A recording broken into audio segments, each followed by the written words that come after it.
It's a pretty good layer of snow, isn't it? Oh, it's insane.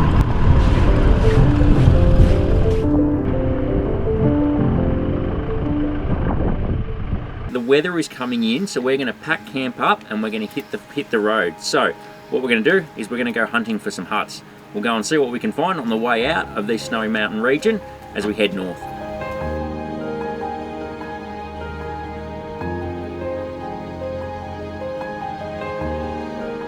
After packing up camp at Talbotville and heading north, the weather changed from rain and mist to calm and sleeting as we continued higher up the mountains to Mount Hotham.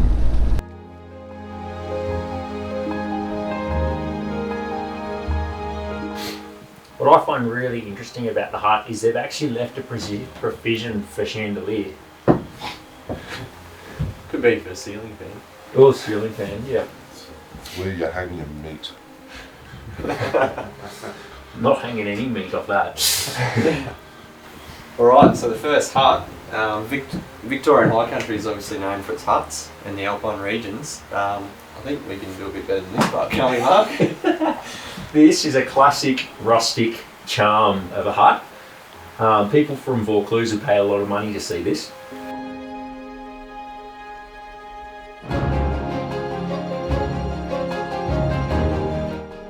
After checking out Lanky Plain Hut, the next hut on our list was Blowhard Hut, and what a magical surprise it was to find it hidden in the snow.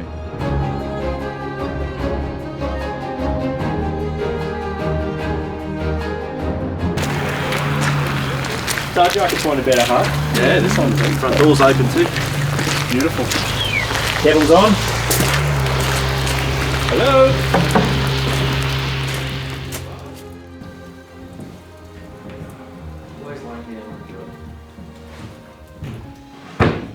Open that up again, so. It's a little bit drafty, just going to close the door.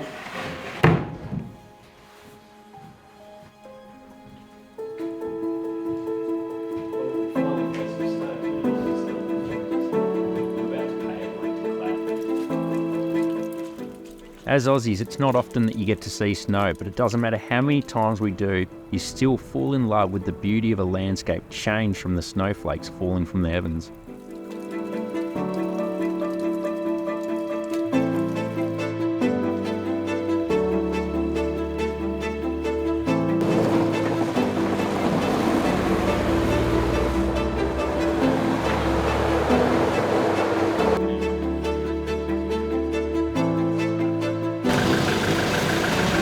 Shots. That's cheating, Aaron.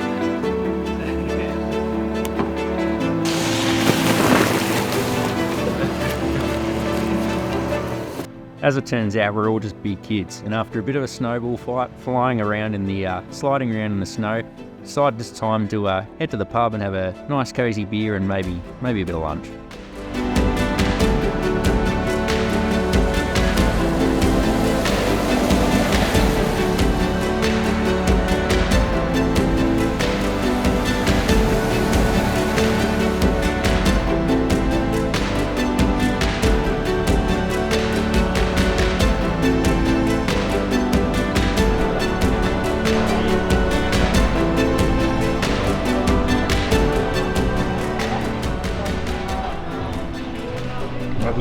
Couple of good looking puppies here.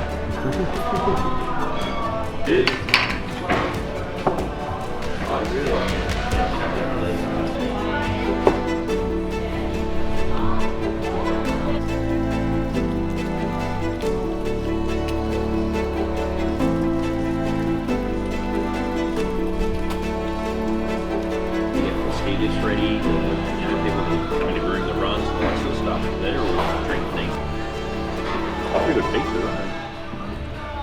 So when you come across conditions like this, well, they're a lot of fun to drive in, but they're also bloody dangerous. So there's a couple of things to keep in mind on roads like this. One, headlights on. We've actually seen a couple of cars already go past us without the headlights on.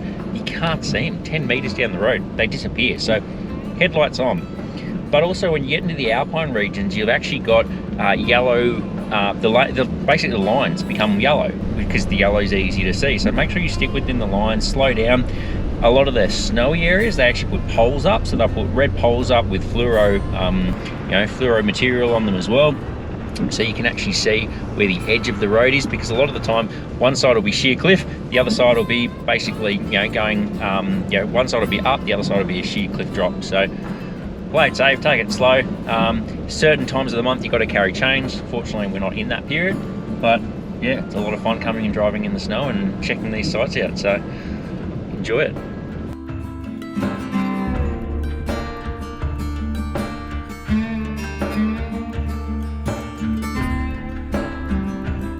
With our adventures in the Victorian High Country unfortunately coming to the end, and a rainy night ahead at camp, we thought it'd be a good time to just chill out in the campers and have a bit of a recap. So myself and Graham, we're going to chat about the week that was touring in the Victorian High Country. Pretty much what actually stunned me about this trip was coming across the thermal pools. I didn't know about them. It was the first night that, I can't remember, was it you brought them up? Yeah, it was something that my partner and I have been looking at for quite a few years, and we did thermal pools in another state, so I was a bit unsure how this one was going to go. It was a long walk down though. Yep. It was at 500 odd metres, but down. But when we got there, I suppose relative to how cold it was, what was it, 8 degrees? It was pretty warm, yeah. And then we jumped into the water and it was like 26, 27 degrees. So Tom Groggin, that was absolutely awesome spot down there. That was a cracking spot, right by the river, like it's all you could hear all night.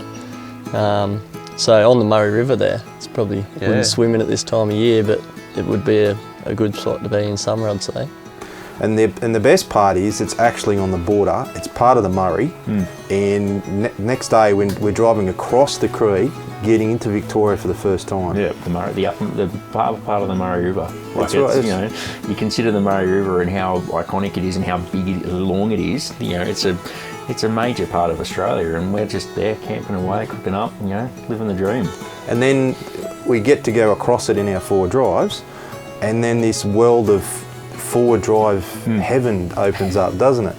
Well, I'm told, a little birdie told me that's actually the highest peak I think it is that you can take a four-wheel drive up to. And we're like, we just did it. Yeah, well, we didn't do it that easily. No, it wasn't that easy. I definitely feel like it was the right decision leaving the two cars behind and just taking the two most capable rigs, because at the end of the day, it would have been a full day mission just trying to get them up there. As much as I wanted to get in and have a go, I think it was definitely the right decision, and I think people need to step back sometimes and probably look at their options. So you having a crack up Mount Pinnabar there in a few spots, just seeing the Prado just lifting wheels pretty well in the air. It was pretty funny to see, really. It's like your determination to get as far as you can before having to use the winch. That was good fun watching. Yeah, it was definitely doing some dancing, but yeah, it's just one of those things. You always try and outdo your mates, see if you can get up there, and gave it a red hot crack. Was close, but yeah, the recovery gear definitely came out for that one. I feel like there was a bit of a rivalry with the 200 series and the Prado. The little brother Prado. Battling it out. Yeah. Well, it was meant to be a touring trip, and then it turned into a bit of hardcore four-wheel driving. So I guess it's just the nature of this kind of travelling, is you honestly don't know what you're going to come across. So. Coming out of the deep scrub into like the ridge lines of the mountain and stuff like that, and it starts opening up and you get the breaks in the clouds coming past, and you just get that view. And I've never seen anything like it, to be honest. I've never been down this way, and it's something pretty special to see. Blue rag. How epic was Blue Rag? I've got to say, my hands were sweating, my feet, everything. I was on the edge of my seat. I actually put my seat so far forward because the incline was unbelievable. Oh, yeah, pushing you back into the seat. I think it's people don't think you're just driving a normal car in some rough terrain, but it's actually adrenaline pumping. It's the excitement. I know as we're cresting the top and Camo's yelling over the radio, how effing good is this kind of thing? Like it's those moments. It's hard to explain unless you live it and dream it. Well, there was moments I'm doing these ones. I'm focusing in front of me because left and right are just sheer drops, hundreds and hundreds of meters, right? No room for error. And the next minute you're going over a bit of a lip and to get to the next step. And when you're in that position, you can't see where you're going. No. And you just hope you remember that you've got to go straight or a little bit to the left, or a little bit to the right. and that's the part that gets you. It's just like nothing I've ever seen off-road before. Like just the sights, the actual track itself, and how skinny it got up the top there was pretty dicey. But just the whole time I was absolutely frothing. You can't say that. That's Matty Baker's. Absolutely frothing. It's probably one of my favourite parts of the trip. I reckon one of the highlights would have to be Crooked River. That was epic. 21 river crossings or something. Yeah. Yeah, you can see on the map that it literally just danced across both sides, and it was pretty awesome. Yeah, another thing I've never done off-road before was something like that track, and it was pretty technical in spots, so just be aware of that, but so much fun. I have a soft spot for river crossings. Yeah. It must be the kid inside me of always playing in the water, being a bit of a water baby, but I love river tracks, and Crooked River, that was a cool track. Most of the times you go to do a crossing, you're on a long trip, there's one, maybe two.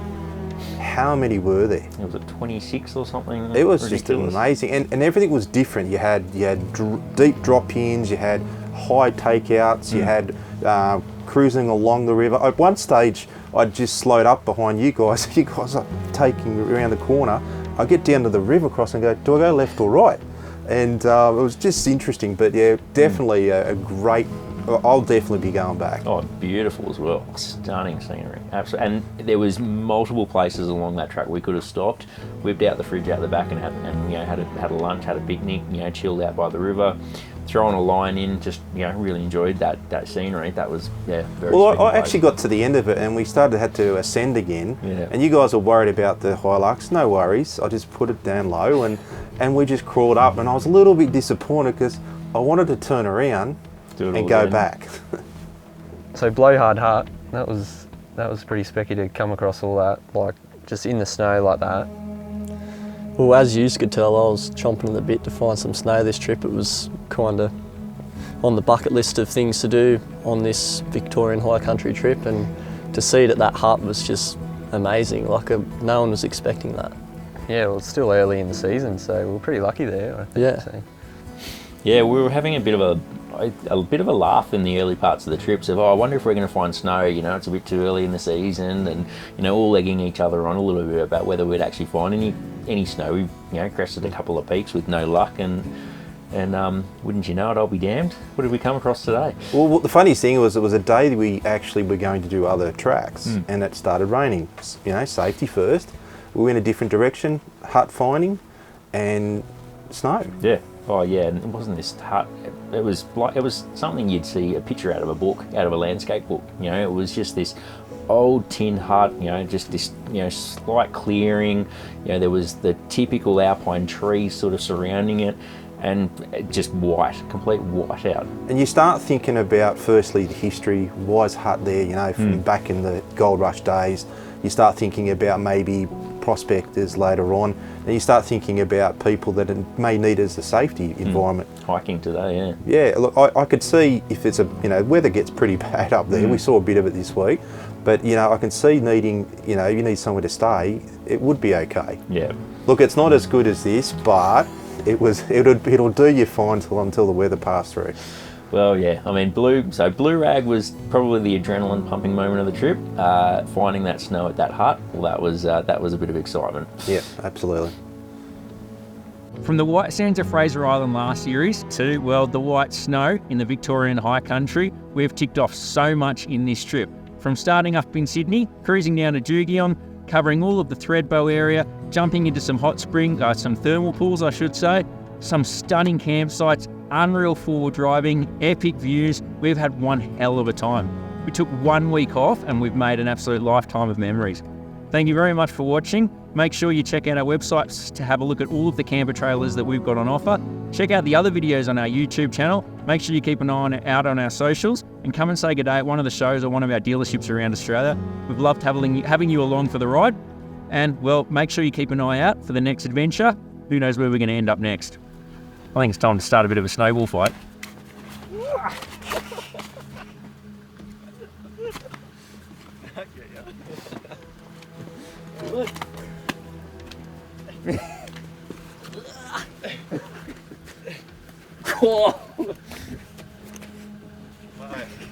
Go on wide.